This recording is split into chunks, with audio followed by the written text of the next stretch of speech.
Beatrice Lane learned 3 hours ago that her mother had left behind $18.7 million, and the only person who knew where it was sat across from her in a train compartment that smelled like old leather and diesel exhaust. Cole Harrington unfolded a yellow document on the narrow table between them, his fingertips careful around the edges, and said, "Your mother sealed this in 1987. The station it references burned down in '94. Outside, the Potomac slid past in the October dark, the water catching moonlight in thin silver threads. Beatrice had boarded the 11:47 p.m. Northeast Regional thinking she'd spend 8 quiet hours reviewing archival manifests for the Smithsonian. Instead, she was staring at a will that named her co-heir to a fortune she'd never heard of, conditional on finding a place that no longer existed. Cole tapped the faded route map clipped to the will. Greylock Hollow, mile marker 127, Hudson Valley. Last train stopped there 31 years ago. The compartment was narrow and dim, brass fixtures that needed polish, blue upholstery worn pale at the armrests, a single overhead light that flickered whenever the train rocked over rough track. Beatrice sat with her laptop bag wedged between her hip and the wall, her wool coat still buttoned because the heating vents rattled but never warmed. She was used to archives, climate-controlled silence, white gloves, the faint scent of acid-free paper. This rattling steel box felt like stepping into someone else's story. Cole Harrington looked like he belonged in a different compartment entirely, maybe the kind with polished wood paneling and champagne service. Charcoal suit, no tie, collar open, dark hair threaded with gray at the temples. He'd introduced himself as the executor of an estate she didn't know existed, then pulled out documentation that made her mother's quiet decades as a museum conservator look like a cover story. Beatrice's immediate objective was simple: verify he wasn't lying. Then, if he was telling the truth, figure out whether finding a demolished train station before dawn was even possible. Cole slid a second document across the table. A punch card ticket from September 1987, the kind conductors used to clip with handheld tools. 3 holes, triangular, each one marking a stop: Washington, Baltimore, and a third hole labeled GH, handwritten in faded blue ink. "Your mother rode this route monthly for 6 years," Cole said. "Always overnight, always alone. She paid cash for tickets and never checked a bag." Beatrice picked up the punch card, turning it in the flickering light. The paper was brittle, edges browned. "Why didn't she tell me?" "She didn't tell anyone." Cole reached into his briefcase and produced a conductor's ledger, leather-bound, pages thick with handwritten notes. This belonged to Eugene Rossi. He retired in '92, kept a logbook of every irregular passenger he remembered, people who rode off schedule, odd requests, unusual cargo. "Your mother's in here 18 times. He flipped to a page marked with a red ribbon. Beatrice read the entry dated October 14, 1987. B. Herrera, GH drop, 4:23 a.m. Asked for silent approach, left small case, brass corners. Herrera was her maiden name, Beatrice said quietly. Cole nodded. The will was witnessed at Greylock Hollow Station. Dawn, November 2nd, 1987. 2 signatures besides your mother's. He pointed to faded names at the bottom of the document. Eugene Rossi and Margaret Wen, stationmaster's daughter. Both still living. Beatrice's phone buzzed. A message from her supervisor at the Smithsonian. Flight manifests due Monday 9th a.m. No extensions.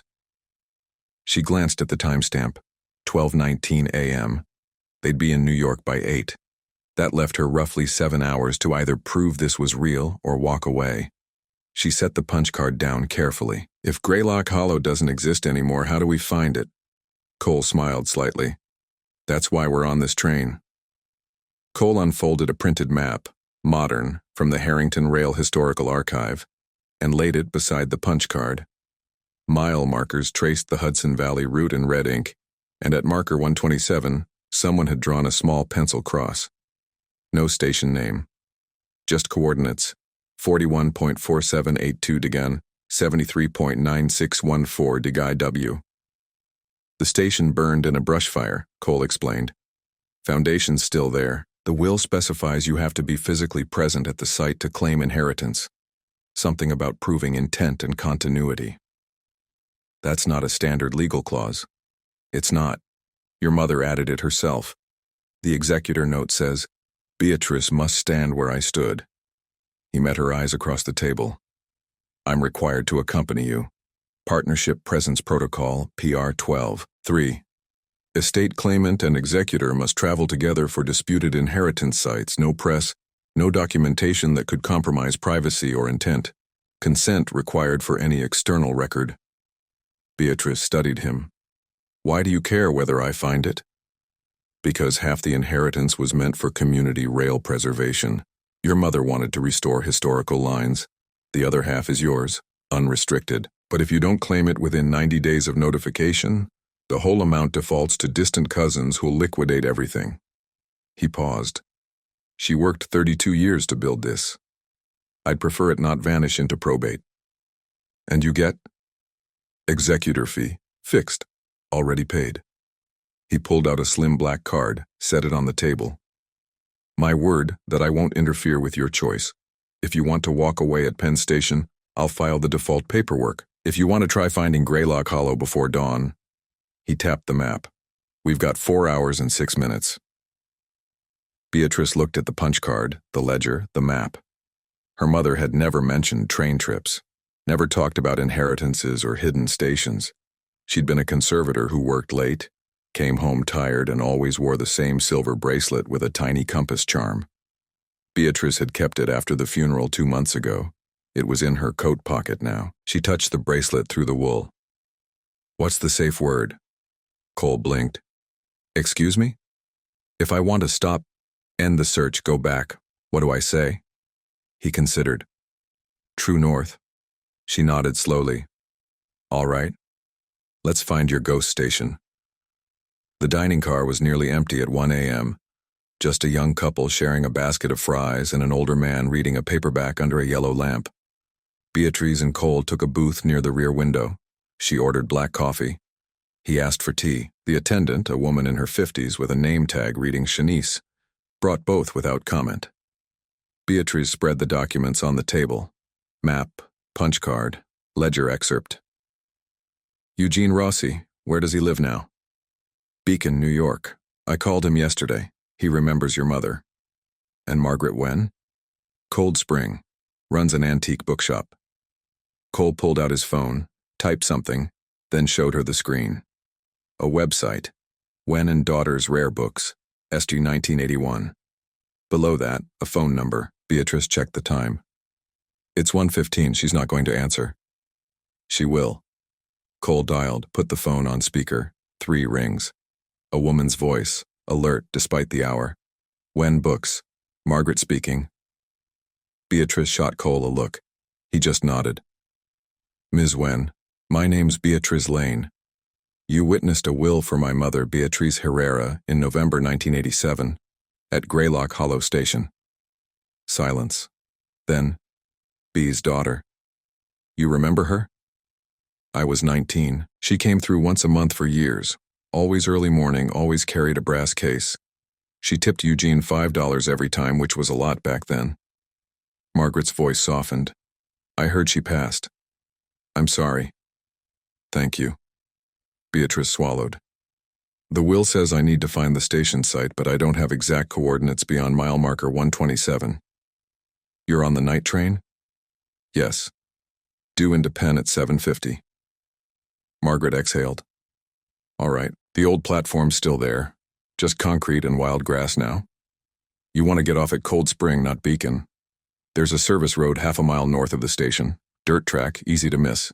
I can meet you at 4:45 a.m. if you text when you're close. Beatrice felt something unknot in her chest. You'd do that? Your mother helped me once.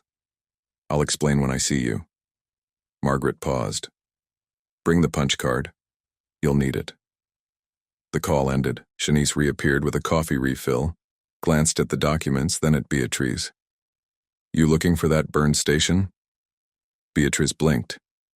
You know about it? I've worked this line 12 years. Heard the stories, used to be a mail drop, couple other quiet services. Folks still ask about it sometimes. She set down the coffee pot. You'll want a flashlight. And watch for the old signal tower. If you see that, you've gone too far north. Thank you, Cole said. Shanice smiled briefly. Good luck. She walked back to the galley. Beatrice looked at Cole. Does everyone on this train know this route better than I do? Apparently. He folded the map. We get off at Cold Spring in 3 hours. That gives us time to prep. At 2:30 a.m., the train slowed for a station stop, Poughkeepsie. Beatrice stood near the doors, letting the cold air rush in when they opened. A handful of passengers boarded. A woman in scrubs carrying a hospital ID lanyard, 2 college students with backpacks, an older man with a weathered face and a canvas duffel. The man with the duffel paused, looked at Beatrice, then at Cole standing behind her. You two heading to Greylock? Beatrice froze. The man smiled slightly. I'm Eugene Rossi. Margaret called me. Said you might need a guide. Cole stepped forward, extending a hand. Mr. Rossi, I'm Cole Harrington. I know who you are. Your grandfather fired me in '93. Eugene shook Cole's hand anyway, grip firm. Then he turned to Beatrice. You look like your mother. Same eyes. Beatrice felt her throat tighten. You remember her? I remember everyone who rode my line for 6 years straight. Eugene set down his duffel, unzipped it, and pulled out a laminated route map, older than Cole's, creased at the folds, marked with red pen. Greylock Hollow, mile 127.4. Platform's still there, foundation intact. You'll see remnants of the canopy posts. The brass case your mother left? I moved it to a lockbox at the Cold Spring Depot in '94 just before the fire. Figured someone would come for it eventually. Beatrice stared. It's still there? Margaret has the key. We'll get it at dawn. Eugene refolded the map. But first you need to be on site at the exact spot. That's what the will says. Coordinates and physical presence. No shortcuts. Cole glanced at Beatrice. She touched the compass bracelet in her pocket, felt the cool metal against her palm. Her mother had always said, when you're lost, find your true north. Beatrice had thought it was just encouragement. Now she wondered if it had been instruction. We'll be ready, she said quietly. Eugene nodded. Good. Get some rest. It's a rough walk in the dark. He moved past them into the next car. Beatrice watched him go, then turned to Cole. Your grandfather fired him? Consolidation layoffs. Harrington Rail cut 300 jobs in the early '90s. Cole's jaw tightened. My grandfather wasn't sentimental about people. Or stations. And you? He met her eyes. I'm trying to be better. By 3:15 a.m., the train was humming through darkness, the Hudson a black mirror to the east. Beatrice sat in the compartment reviewing the ledger entries Cole had brought. 18 rides, all documented by Eugene. Most were simple notes. B. Herrera, GH drop, 4:20 a.m., but 3 entries had asterisks. October 14, 1987, B. Herrera, GH drop, 4:23 a.m., asked for silent approach, left small case, brass corners. November 2, 1987, B. Herrera, GH arrival, 5:02 a.m., witness signing, M. when present, case retrieved, contents unknown.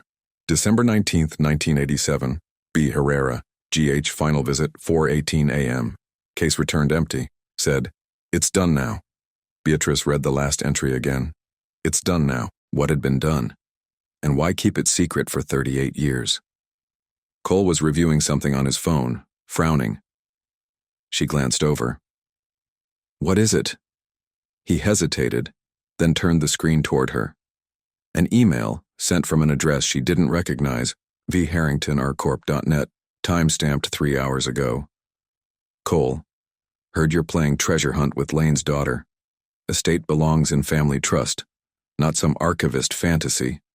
Don't make this harder than it needs to be. V. Who's V? Victoria Harrington, my cousin. Cole's voice was flat. She's contested the will twice already. Claims your mother had no legal right to include rail preservation clauses in personal inheritance. Says it's a conflict of interest because she worked with Harrington Archives in the '80s. Did she? For 6 months. As a consultant. It's in the employment records. He closed the email.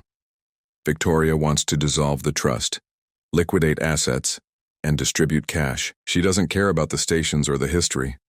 Beatrice looked out the window. The dark hills rolled past, dotted with occasional lights. If I don't claim this, she wins.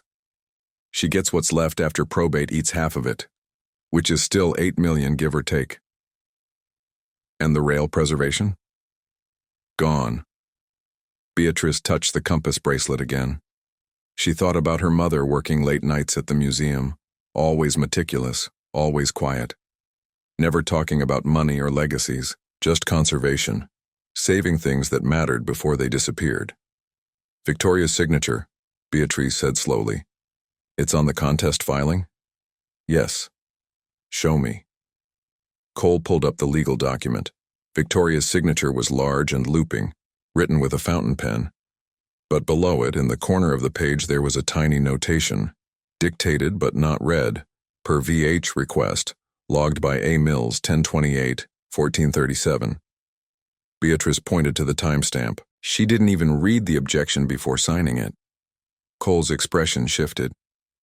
That's interesting. It's sloppy or arrogant. Beatrice met his eyes. Does she have access to your emails? She shouldn't. Corporate accounts are siloed. But his voice held doubt. Beatrice glanced at the time. 3:42 a.m. Cold spring in 63 minutes. She closed the ledger, stacked the documents carefully, and looked at Cole. We find the station. We get the case. And then we deal with Victoria. Cole studied her for a moment, then nodded. Deal. Outside, the train began to slow for the next stop. In the reflection of the dark window, Beatrice saw her own face, her mother's eyes, her mother's quiet determination, and wondered if this was what it felt like to inherit something that couldn't be measured in dollars. The Cold Spring Station platform was concrete and salt-stained, lit by a single overhead fixture that turned everything the color of old bone. Beatrice stepped down from the train at 4:43 a.m., her breath fogging in air so cold it felt like winter, though the calendar said October. Cole and Eugene emerged behind her, and 30 seconds later, Margaret Wen's Honda pulled into the gravel lot. Small, efficient, the kind of car someone who'd run a bookshop for 40 years would drive. Margaret was in her late 50s, gray threading through black hair, wearing a quilted vest over a thermal shirt. She handed Eugene a small brass key without greeting, then turned to Beatrice. You have the punch card? Beatrice pulled it out. Margaret studied it under the platform light, nodding slowly. Your mother came to see my father the week before she died, Margaret said quietly. She gave him instructions about the case, where it was, what it contained, who should have it if she never came back for it. Margaret paused. She said, Tell my daughter that I kept 3 things safe for her: the bracelet, the proof, and the truth. Beatrice felt the compass bracelet shift against her wrist. She knew she was dying. I think so. Margaret looked at her directly. She said, Tell Beatrice that I chose her. Before anyone else. I chose her. The words landed in Beatrice's chest like a stone in still water. Her mother had been diagnosed with stage 4 cancer 5 months before her death. She'd kept it quiet, had barely mentioned it, just came home from appointments, changed clothes, went back to the museum. Beatrice had thought it was stoicism. Now she wondered if it had been something else. A woman preparing to leave something behind. Eugene led them off the platform, down a dirt track overgrown with dead grass and faded wildflowers. The October dark was so complete that flashlights carved tunnels through it. After 5 minutes of walking, the land opened slightly, and Beatrice saw what remained of Greylock Hollow, a concrete platform slab, maybe 30 feet long, cracked down the middle. To the west, 3 metal posts that had once held a canopy. Burned remnants of a shelter structure, charred wood, corroded hinges, a bench frame. A small brick structure, maybe an old signal box, its door hanging open. Eugene stopped at the center of the platform. Here, this is where she stood. Beatrice walked to the exact spot, feeling the uneven concrete under her boots. She pulled out the punch card and held it in both hands, looking at those 3 triangular holes. Washington, Baltimore, Greylock Hollow, her mother's private geography. "The case," Margaret said, moving toward the brick structure. Inside, behind where a wooden desk had once sat, was a metal safe bolted to the floor. Margaret unlocked it with the brass key. Inside, a briefcase, leather, the edges tarnished with age, and stacked beside it a stack of ledgers, the older editions of what Eugene had shown them going back to 1981. Eugene carefully lifted the briefcase out. "These are the originals. Every entry. Your mother paid him to keep them, to document every visit, every transaction, every irregularity. Chain of custody, she called it." He set the briefcase in Beatrice's hands. It was surprisingly light. Inside, Beatrice found a handwritten will, dated November 1st, 1987, a bank statement from Granite State Trust, showing $18.7 million transferred to a fiduciary account under the name B. Herrera, trustee. A photograph, dated 1955, showing 2 young women standing in front of a train station, arms linked. On the back, in her mother's handwriting, "Me and Constance before everything." Beatrice had never heard her mother mention anyone named Constance, and beneath it all, a letter, addressed in her mother's precise handwriting. "To Beatrice, when she's ready." She didn't open it. Not yet. She folded it back into the briefcase and looked up at Margaret. "Constance? Your mother's sister," Margaret said gently. "Your aunt. She died in 1987. That's why the will was written. That's where the money came from. Family inheritance placed in trust, waiting for someone who cared enough about the past to find it." Back at Margaret's bookshop, sitting around a small wooden table with tea going cold in mismatched cups, Beatrice spread the contents of the briefcase like archaeological finds. Cole photographed everything systematically: the will, the bank statements, the photograph, each ledger entry. Eugene provided timestamps and his own handwritten notation, dated this morning, verifying he'd recovered the case at 4:58 a.m. from the sealed safe at Greylock Hollow Station. Mile marker, 127.4. Margaret produced a document from her own files, a notarized statement she'd prepared decades ago, describing her presence at the will signing on November 2, 1987, at 5:02 a.m., at the Greylock Hollow Station platform. She'd had it witnessed at the time and filed in Cold Springs town records. "I knew this day would come," Margaret said. "Not when, but that eventually someone would need proof." Cole pulled up the estate file on his laptop. "The will is valid. Your mother followed protocol. 2 independent witnesses notarized, filed with the probate court in D.C. The trust was registered with the Department of Financial Services in 1987. He paused, reading. "But there's a complication. Victoria filed an objection claiming your mother was mentally incompetent at the time of signing, that the stress of her sister's death made the will invalid." Beatrice felt anger rise, sharp and clean. "Did she examine any evidence?" "The objection was filed 2 years after your mother died. No psychiatric evaluation, no testimony, just an assertion." Cole's expression hardened. "Which wouldn't hold up in court. But she knew your name. She somehow knew about you as beneficiary. That's not public information." Beatrice's mind moved through the archive like it was sorting documents. When did she know? According to the filing date, October 28, 2023. 2 weeks after your mother's obituary. How many people knew about the will? "Just me, the probate clerk, and the trust administrator." Cole met her eyes. "And Margaret. And Eugene." "Not Victoria," Eugene said firmly. "I never told her anything. Harrington family knew I worked that line. Some of them asked questions over the years I never answered." Beatrice stood, walked to the window. Outside, Cold Spring was waking. A coffee shop light. Someone opening a gallery. She thought about her mother leaving for the museum at 6 a.m. each day, working late, never mentioning trains or inheritances, or sisters lost to time. "I need to read the letter," Beatrice said quietly. Margaret excused herself and Cole, leaving Beatrice and Eugene alone. She opened the envelope carefully, unfolded the pages, 6 of them, written in her mother's steady hand. My daughter, if you're reading this, I'm gone. That's hard to write.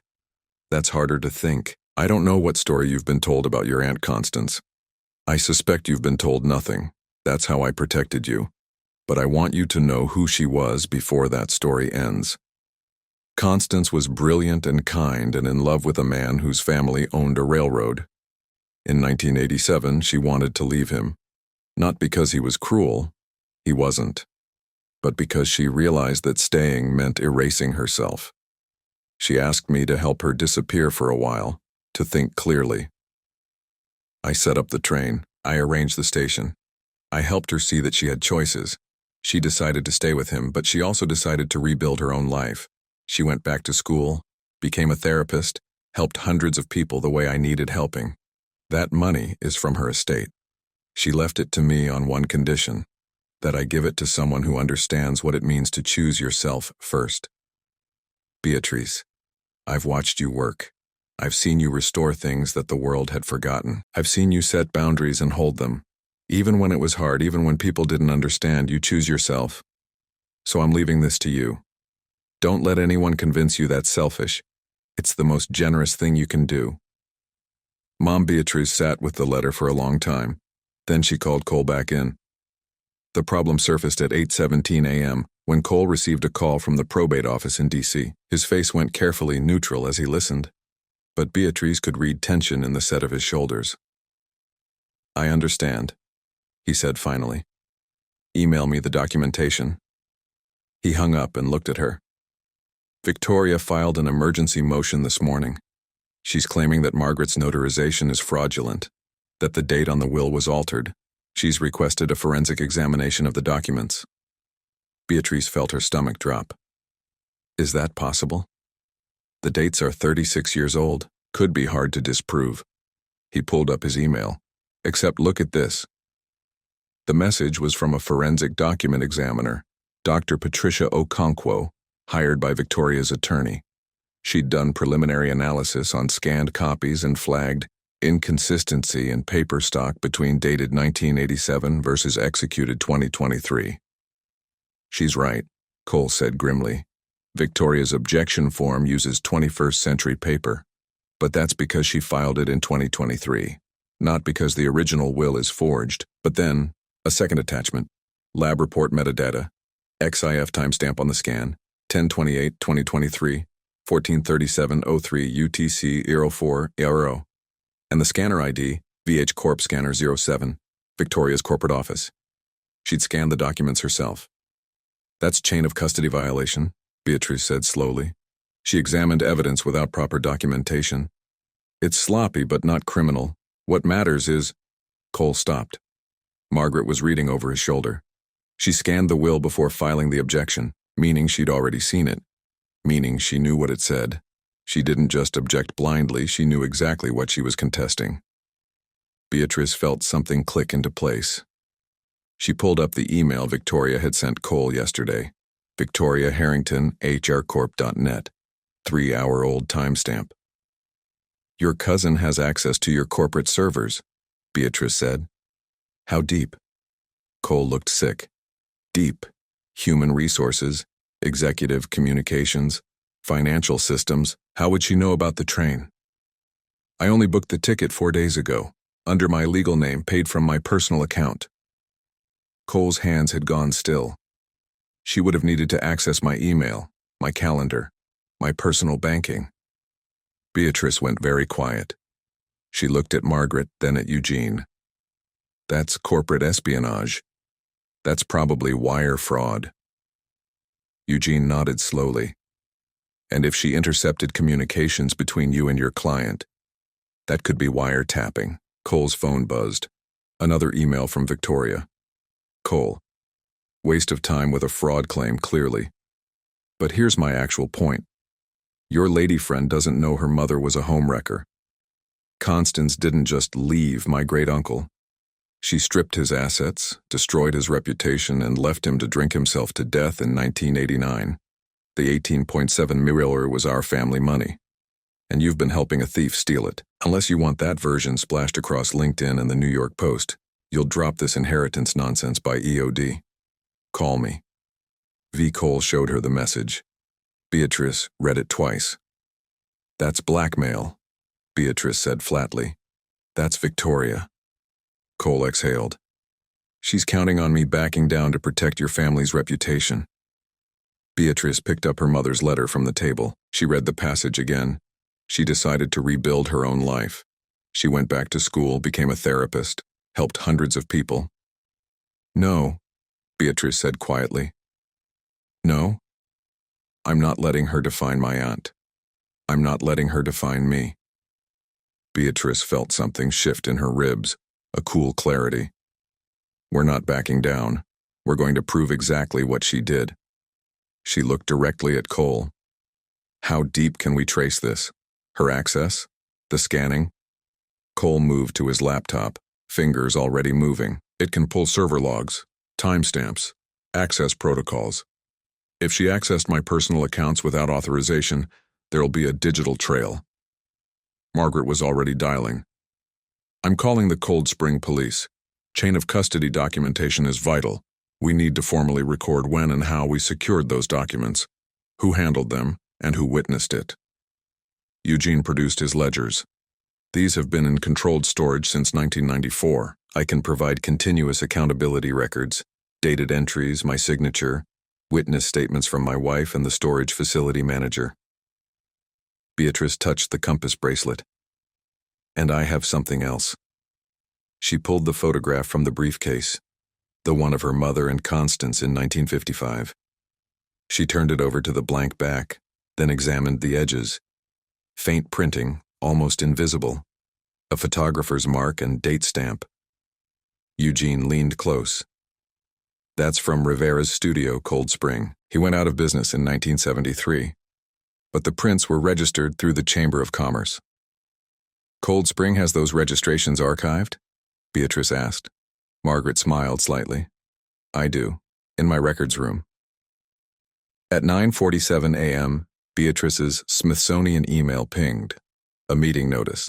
Staff conduct policy discussion Friday 14th Rao. The subject line contained a CC to her supervisor, the head of collections, and someone from HR. The message was sparse.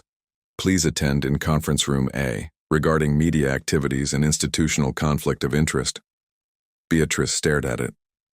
She's not even trying to hide anymore. Cole showed her something on his screen. A screenshot of a LinkedIn post from 20 minutes ago, authored by someone named Victoria H., and shared across 3 professional networks. Some archivists use their positions to steal from organizations they're supposed to serve. When family history becomes family theft, institutions need to act. No names, but the implication was clear, and already there were comments from people in museum circles, people who knew Beatrice. She's accelerating, Cole said. She's trying to poison the well before we can present anything. Beatrice's phone rang. Her supervisor, Dr. James Chen. Beatrice, I need to understand what's happening. We've received an inquiry from Harrington Rail Holdings claiming you're engaged in unauthorized use of institutional resources for personal inheritance pursuit. That's a serious conflict of interest. Beatrice's mouth went dry. I'm not using Smithsonian resources. This is my personal. They provided time-stamped evidence of you accessing our archive system for personal research between 8 p.m. and 11 p.m. on 3 separate nights. I use the archive system for legitimate research. That happens during late hours because you're trying to hide it. Chen finished quietly. That's what they're saying. Beatrice, I want to believe you, but the evidence is documented. If you're fighting for some kind of inheritance, that's your personal business. But you can't use Smithsonian access to do it. Dr. Chen, those late hours are when I verify authentication for proper cataloging. You know that. I've always worked those hours. Have you? His voice had gone careful. Or have you been saying that? The doubt in his voice was worse than anger. Beatrice felt something fracture in her chest. I have a meeting at 2 p.m., she said quietly. I'll explain everything then. She hung up. The clock read 10:23 a.m. 3 hours, and 37 minutes. She sat in Margaret's bookshop, surrounded by the documents that proved everything, and understood that proof and reality were two different things. Victoria had reframed the narrative. Victoria had made Beatrice look guilty. And now, anything Beatrice said would sound like a person defending herself against something damning. Beatrice looked at her hands. Hands that handled priceless documents with daily care. Hands that had kept things safe for institutions, for history, for people who depended on her integrity. And those hands now trembled. Cole sat down across from her. "We don't stop. We document everything. We hand it to professionals. She's made me look like a thief. She's made you look like someone fighting. There's a difference." Cole leaned forward. "Beatrice, your mother left you this because she knew you wouldn't back down. She knew you'd stay until you found the truth. That's not a weakness. That's exactly what we need." Beatrice closed her eyes. She touched the compass bracelet and asked herself the question that mattered. What would my mother do? She already knew the answer. By 11:30 a.m., they had assembled what Margaret called the documentary spine, a complete chain of custody form filed with Cold Spring Police Department, case number 2025 or 847, listing every person who'd handled the documents with timestamps and photographs. Eugene's ledgers with continuous entry documentation from 1981 to present. Margaret's notarized statement, the photograph, authenticated through Rivera's studio records maintained at the Cold Spring Chamber of Commerce, reference RS 1955 and 81, archived in Margaret's bookshop records, retrieved at 10:14 a.m., witnessed by Police Sergeant Morris Chen. But the centerpiece was what Cole had found in his corporate IT logs. Victoria had accessed his personal email account on October 24, 2023, at 2:47 p.m. UTC 040. She'd done it using a VPN routed through a corporate server registered to Harrington Rail Holdings. The access had lasted 18 minutes. During that window, she'd reviewed 3 emails. One from probate court, one from the estate attorney, and one from Cole to himself. A draft letter to Beatrice containing the date and location of their first meeting. 2 days later, she'd filed her objection using scanned documents from that same corporate scanner. ID, VH Corp Scanner 07, image metadata timestamp 10/28/2023 14:37:03 UTC 040. And then today she'd sent the LinkedIn post at 09:11 a.m. from her personal account, which logged her location in Manhattan. Cole's attorney, a woman named Susan Voss, reviewed everything methodically. Her office in Tribeca was quiet and precise. File folders, a leather notebook, the kind of space where things were taken seriously. "This is prosecutable," Susan said finally. "Unauthorized computer access under the Computer Fraud and Abuse Act, wire fraud for the false claims on LinkedIn, defamation per se. But here's what matters for the probate fight. The evidence clearly shows that Victoria accessed documents she shouldn't have had, manufactured a false objection, and then built a PR campaign to poison your reputation before you could present your side." She looked at Beatrice. "The thing is, her pattern proves she's desperate. If the inheritance claim was obviously false, she wouldn't need to attack you. She'd let the legal process work. Instead, she intercepted evidence, lied about it, and tried to preemptively destroy your credibility. That screams guilt to a judge." "What do I do?" Beatrice asked. "You go to your Smithsonian meeting at 2 p.m., you bring your evidence, you tell the truth. Then you call me and we file a complaint with the Manhattan DA's office." Cole checked his watch. 12:47 p.m. Beatrice had just over an hour to get from Margaret's bookshop to the Smithsonian. The Smithsonian Castle conference room was crowded. Dr. Chen, the HR director, a woman named Rebecca Foster, the institutional counsel, and Victoria Harrington. Victoria sat at the far end of the table, perfectly composed, wearing a tailored blazer and that same large looping signature fountain pen clipped to her pocket. When Beatrice entered with Cole and Margaret carrying a leather portfolio, Victoria smiled like she'd already won. Dr. Chen gestured for Beatrice to sit. "All right, let's address this directly. Beatrice, your role here is to explain your side." Beatrice set the compass bracelet on the table, visible. My mother worked at this institution for 32 years, Beatrice said quietly. She was a conservator. She chose this job because it meant preserving things that mattered. I learned from her that integrity isn't optional, it's foundational. She opened the portfolio. Inside, the ledgers, the will, the photograph, the police documentation, the Rivera studio records, the notarized statement, the chain of custody form. 3 nights ago, I accessed the archive system during late hours. I was working on authentication for proper cataloging of our 1987 rail history collection. That work is documented in the acquisition records. Dr. Chen can verify it with the collections committee. Dr. Chen looked startled. Is that accurate? I can show you the accession numbers, Beatrice continued. Items donated to the Smithsonian 6 months ago entered into our system, waiting for proper cataloging. Late-night work is standard practice for authentication. It allows me to work without interruption. It's not hiding, it's professional. She turned to Victoria. What Victoria hasn't mentioned is that I'm the beneficiary of a family inheritance, an estate that's been documented since 1987. She obtained evidence of this inheritance by illegally accessing my employer's computer systems. Then she manufactured an objection to discredit me before I could present the truth. Beatrice pulled out the IT logs. These show unauthorized access to my personal email. These show her scanning the documents without proper chain of custody. These show her filing a false claim based on evidence she obtained illegally.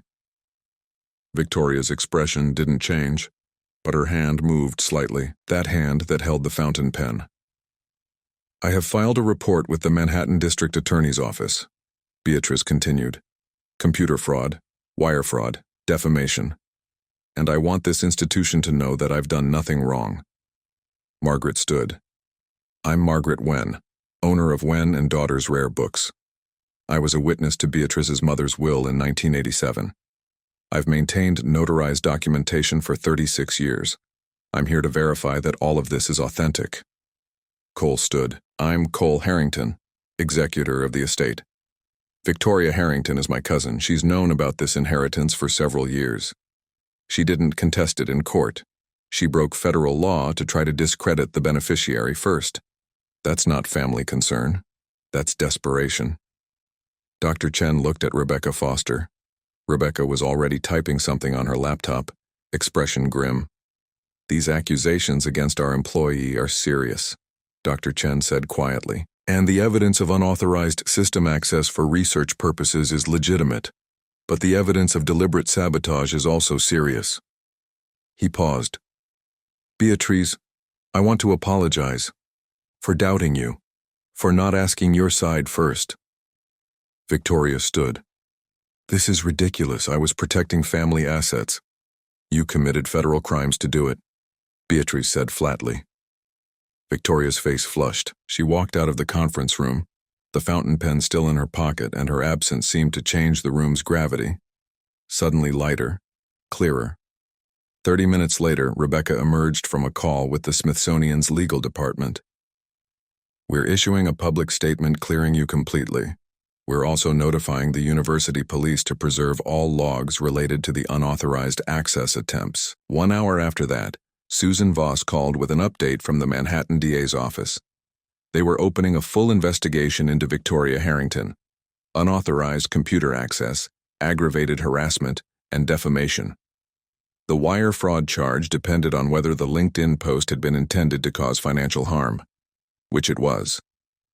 They're talking to Harrington Rail Holdings about internal investigations, Susan said. Turns out Victoria's access method required corporate infrastructure knowledge. The company's already distancing itself.